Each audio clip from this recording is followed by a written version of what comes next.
Letter કાંડને લઈને રાજનીતિ તેજ થઈ છે। પીડિતા પાયલ ગોટીને ન્યાય અપાવવા માટે કોંગ્રેસ નેતા પરેશ ધાનાણી 24 કલાક માટે ઉપવાસ ધરણા પર બેઠા છે।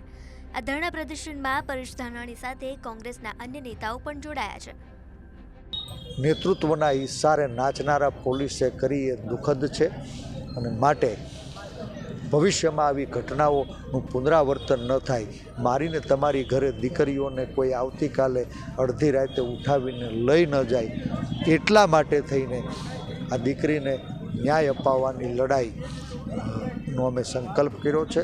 નવા મહાભારતના મંડાણ થશે અને એક નિર્દોષ દીકરીની આબરૂનો વરઘોડો કાઢનારા લોકો એને સજા ન મળે, એને પટ્ટા મારનારા લોકો એના પટ્ટા ન ઉતરી જાય ત્યાં સુધી રાજકીય મોરચે, સામાજિક મોરચે અને કાયદાકીય મોરચે આ લડાઈને લડવા માટે બધી જ પાર્ટીના લોકો, બધા જ સમાજના લોકો, બધા જ જાહેર જીવનના આગેવાનોને હું નોતરું આપું છું કે આવો સાથે મળી એક પીડિત પાયલને ન્યાય અપાવો।